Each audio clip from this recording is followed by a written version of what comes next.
Shooting begitu bisa gol, memang shooting keras tapi gak bisa di save oleh Nadio. Kemudian gol keempat, lihat para pemain Irak, enak banget, mereka kayak lagi latihan lawan Indonesia. Mereka kayak lagi latihan teman-teman lawan Indonesia. Bingung saya benar-benar, saya kecewa banget dengan hasil akhir ini. Saya gak menyangka bisa seperti ini. Lihat para pemain Irak cuma 3 pemain yang berada di dalam kotak penalti, ada 5 pemain dari Indonesia, 5. Ngapain cuma diam begitu? Mana perlawanannya? Kita menunggu perlawanan dari pemain-pemain Indonesia yang kita kenal, punya fighting spirit yang kuat. Gak ada perlawanannya. Lembek tuh para pemain Indonesia di pertandingan semalam. Saya perlu fair ketika saya memberikan analisa saya. Gak mungkin saya gak berkata dengan jujur. Saya harus jujur bahwa memang para pemain Indonesia di pertandingan semalam tampak khawatir, tampak takut, mundur semua. Harusnya press. Kalau nggak enak para pemain Irak. Akhirnya Irak bisa mencetak gol keempat. Kemudian gol kelima, umpan terobosan ya. Elkan Bagot gimana? Memang dia kan bukan pemain yang punya kecepatan. Bisa mencetak gol kelima. Jadi saya bingung juga nih dengan permainan timnas Indonesia dan juga dengan pemilihan pemain-pemain oleh Coach Sintayong dan juga pemilihan taktik yang meminta para pemain Indonesia untuk bertahan ke dalam. Ini jangankan di level senior, di level U23, di level U20, apalagi di level U17 ketika para pemain diminta untuk bertahan ke dalam mendekati tepi kotak penalti, kemungkinan memang akan ada kesalahan yang terjadi dan itu yang terjadi berkali-kali. Di sini gue kritik Sintayong karena tim yang bertahan selalu jebol. Karena lu main bertahan kebobolan 5, mending lu main kayak Chelsea, lu press 5-6 pemain, pressnya juga setengah-setengah. Kalau ngepress nggak tempel tapi kasih ruang 5 meter sehingga pemain Irak dengan gampangnya bisa kontrol bola. Apakah Irak bagus? Kagak juga, gerasa gerusuk, banyak crossing. Tapi crossingnya Irak itu sampai, passingnya juga sampai, kita enggak. Terlalu banyak pemain yang ngedrop performanya. Pemain yang masuk nomor 2, si siapa itu, Arkane, enggak banget. Arhan enggak begitu kelihatan karena waktunya terlalu pendek untuk bisa kelihatan. Tapi Elkan Bagot bikin satu kesalahan, tapi main cukup bagus. Jody Amat bikin gol bunuh diri, main cukup bagus. Marek Klok di bawah performanya, tapi ya dibilang jelek banget enggak juga, walaupun dia blunder itu. Siapa lagi?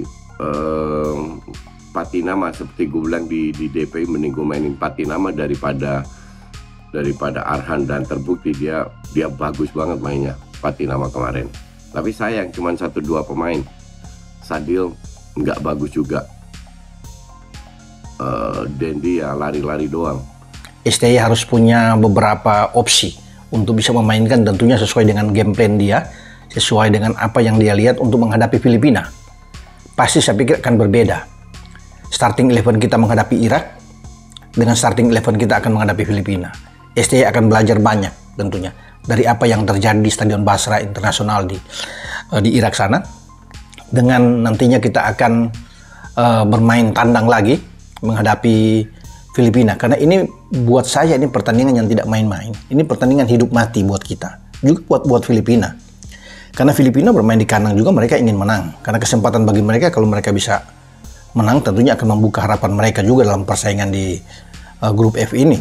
Karena kalau mereka sudah 2 kali kalah di kandang, ya akan sulit bagi mereka. Bahkan bisa dipastikan mereka out. Karena sebelumnya mereka kalah dengan 0-2 dari Vietnam. Yang mereka akan melakoni 3 laga kandang nantinya, dan hanya 1 kali laga kandang ketika menjamu Irak. Nah itu berat buat Filipina jika mereka kalah. Nah, Indonesia juga demikian. Kalau sampai kalah 2 kali ya berat untuk bisa bersaing dengan Irak dan Vietnam yang ada di posisi atas saat ini. Makanya kita kan harus punya target menang. Dan STY sedang sekarang berpikir ya bagaimana cara terbaik menampilkan pemain yang sesuai dengan taktik untuk bisa bermain terbuka, ofensif menghadapi Filipina. Boleh Filipina lebih bagus dalam hal peringkat FIFA, tapi kita bisa memenangkan laga menghadapi mereka. Karena terakhir STY itu memang baru 1 kali dia menghadapi Filipina, itu tahun 2022 lalu di Piala AFF, dan kita menang 2-1. Pratama Arhan masuk sama Witan. Ya, yang gue seselin satu Don. Kenapa nggak masukin Rahmat Irianto? Kenapa Arkan Fikri? Tipikalnya kan stylish ya Arkan Fikri ya, bukan petarung ya. Untuk membantu Mark Klok maksud gue. Karena Mark Klok di sini benar-benar keteteran loh. Harus diakuin, kelihatan kemarin. Tapi ternyata Sintayong memasukkan Arkan Fikri, pemain muda. Ya oke, kita apresiasi gitu loh. Tapi dari segi gaya bermain beda. Kalau masukin Ramadhan itu kan mainnya keras tuh. Maksud gua bisa jadi defensive midfielder yang bisa membantu Mark Klok gitu. Jadi memperingan kerja Mark Klok, ternyata itu tidak dilakukan. Ya ini kan balik lagi ke game plan-nya yang sudah diatur Sintayong mungkin ya. Betul. Nah, dia memasukkan para pemain penyerang juga, Witan ya kurang bisa berbuat banyak kemarin. Sintayong mengeluarkan peringatan untuk timnas Indonesia jelang melawan Filipina pada kualifikasi Piala Dunia 2026 di Stadion Rizal Memorial, Manila, Selasa, 21/11. Setelah kalah telak 1-5 dari Irak di laga pertama Grup F kualifikasi Piala Dunia 2026, timnas Indonesia akan menghadapi Filipina, yang di pertandingan pertama kalah 0-2 dari Vietnam. Sintayong mengakui banyak kesalahan dilakukan para pemain Indonesia saat dikalahkan Irak. Untuk itu STY memberi peringatan kepada Asnawi Mangkualam dan kawan-kawan agar tidak melakukan kesalahan demi bisa meraih kemenangan atas Filipina. Saya kembali mengingatkan kepada para pemain, agar tidak melakukan kesalahan-kesalahan yang dilakukan seperti saat bertemu Irak sebelumnya, ujar Sintayong dikutip dari situs resmi PSSI. Pelatih timnas Filipina, Michael Weiss, sempat meyakini para pemain Indonesia akan kesulitan bermain di rumput lapangan sintetis di Stadion Rizal Memorial. STY mengatakan para pemain Indonesia terus beradaptasi dengan rumput sintetis.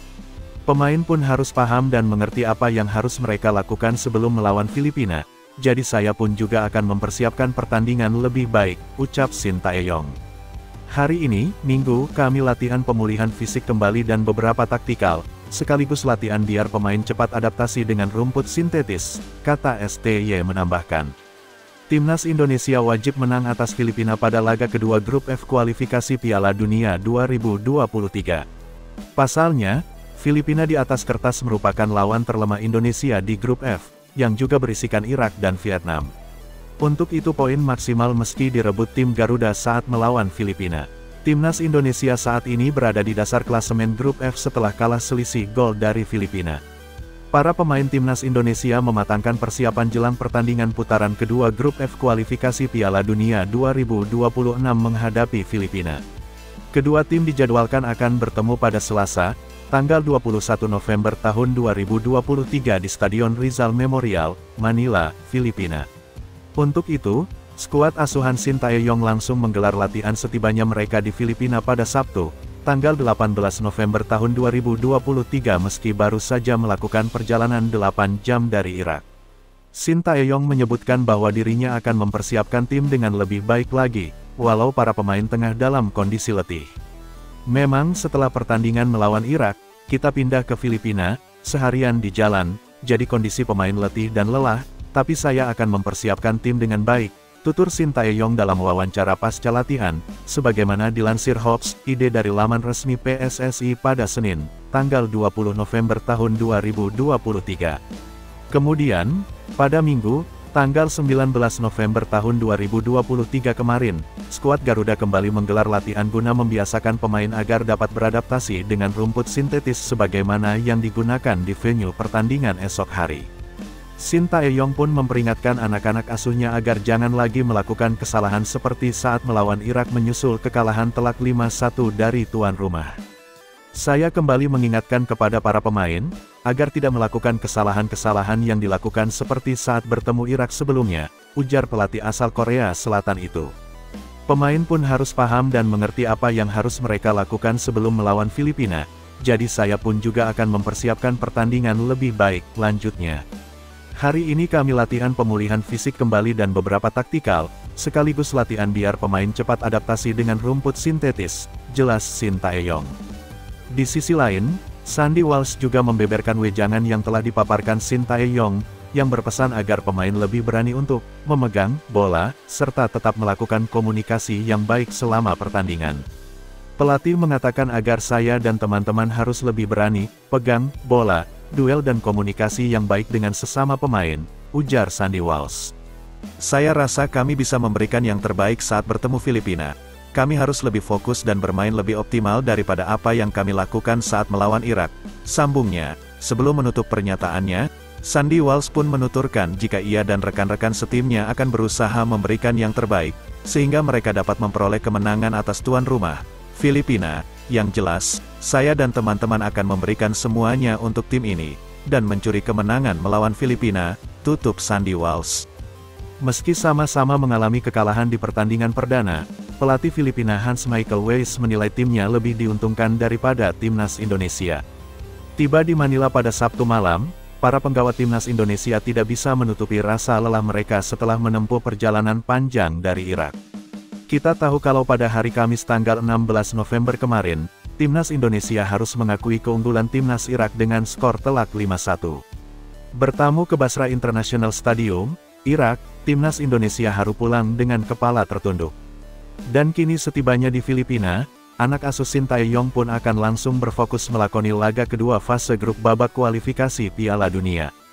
Pemandangan kurang mengenakan terlihat saat timnas Indonesia tiba di Manila, di mana terlihat Dimas Drajat yang mengalami cedera pada laga tersebut pun tampak harus menggunakan kursi roda ketika tiba di bandara. Hal itu mengindikasikan kuat bahwa striker Persikabo tersebut akan absen di laga kontra Filipina nanti.